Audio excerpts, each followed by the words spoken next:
you guys? Alright, so we're back with another video. This one's going to be more of an overview, in-depth look at what we're going to be running for turbo kit. As you can see right here behind me, we got a GT 3582 famous Boosted Boys turbo. We got the TiAL wastegate, which I have actually found out, we'll get into more detail about that, but I actually found out it's not a true TiAL. I'm going to see how it works. We got the manifold adapter, T3 adapter, which is actually not what I'm going to be using because it's a T25, T28 flange on this turbo manifold. ISR 7-layer gasket. We got the oil filter sandwich plate, boost gauge, and then right over here is the universal oil feed kit, which I'll go into more detail with that as well. Only thing we're missing for this is the intercooler and then also a standalone ECU, which is the more expensive route. I could go with the ECU tune through Martin and Enjuku, but I want to have that expanded tunability. Standalone, you can do everything through the software, at least as much as what you know, and make it a little bit easier to maintain and learn the software, learn the tuning software. But yeah, we'll go ahead and throw in a montage now of all the kit and maybe a little bit of the 240, and we'll go ahead and get started on this little overview of what we're going to be doing. So check it out.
Alright, so we're going to go ahead and go through everything that we got for the turbo kit.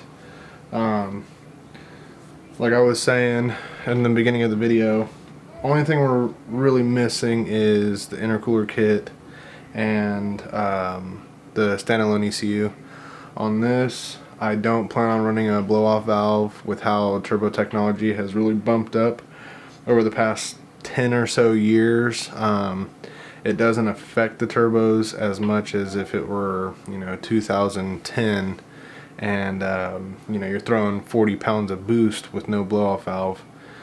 Probably going to put too much back pressure into that turbo housing and it's going to blow. Do have a wastegate. Obviously I want to be able to control the boost. It is going to be a stock KA. If I go with a cam setup, I want to make sure it's turbo cams. The 274 lift or 274 degree cams are really good inside this engine for boost. But yeah, we'll go ahead and start looking at everything that we got here. I can start with the manifold. So with the manifold, you can see it's built of stainless 304. It's a T304 stainless. It is a bottom mount. The flange isn't too bad. You can kind of see the welds. The welds here. It is pretty nice. It's not. It doesn't look like poor quality. It looks really, really good. But this is a bottom mount, and as you can see, it doesn't have that flange for the wastegate, which is where this piece comes into play. And I do have the correct one coming. That is a T25, T28 flange on that turbo manifold. This here, as you can see, this is a T3 to T3 adapter with the V-band wastegate flange. I had to get the 2-bolt to V-band flange for a 38mm wastegate. That's what that is, 38mm. That'll be the next topic we get into, is that TiAL. It's not exactly a TiAL, I guess we can call it the eBay knockoff. This will connect up to the turbo manifold, and from the turbo manifold I'll have the wastegate hooked up here, and then the turbo, of course, hooked up to the adapter. So we'll go ahead and go to this next. I got the 90-degree downpipe, wastegate downpipe. The V-bands, that was the first thing that threw me off, because this does look like an old school TiAL. This is like an old school TiAL design to it, as you can see there. Try to get the glare out of it. And you know, I thought for sure it was a real one. Price was another thing that told me it wasn't. Which obviously this is a budget build, you guys. I don't want you to think it's not. This is a budget build. The V-band flanges was the first thing I noticed that was kind of awkward. They don't, like, if I want to move this and rearrange it, I have to take the V-band completely off. If it was a different type of V-band, it would actually fit over it pretty snug. But if you were to loosen it, you can spin it without taking it all the way off. This one you cannot. It lodges itself onto the metal on each side, the wastegate side and the downpipe side. It's not moving. So next, of course, I mean, ISR has a really nice flange. This will bolt up with the turbo manifold. It's a 7-layer flange. Really nice. A lot better material and build than what came with the turbo manifold. As you can see here, it's been bent. It's kind of hard to notice that, but it's been bent in shipping. Trash. So this here is a T3 3582. I believe it was a .70 AR. Spins really nice. It's kind of hard to see it, but spins without issue. There's no noise. Very minimal shaft play, if any at all. It's pretty good. It is built really nice. I would take it apart, but I don't exactly have that much time. 4-bolt T3 flange there. I've already gotten my fitting, which that'll be another thing I'll talk about. In the universal kits, it actually comes with a 2-bolt oil feed fitting. Will not work for these turbos. They do not have the 2 bolts, as you can see there. They do not have the 2 bolts to connect that, so you have to get 8-inch MPT fitting. That's the only way that'll work. I didn't understand that part of it, but you know, that's whatever.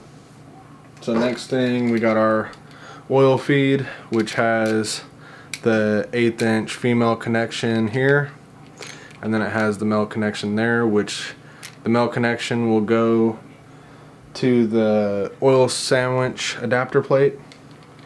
We also have our drain fitting here, which will bolt up to the turbo. And that's another thing as well. These 2 holes here and here, these 2 holes are too far apart for what the return outlet calls for on the turbo side of things.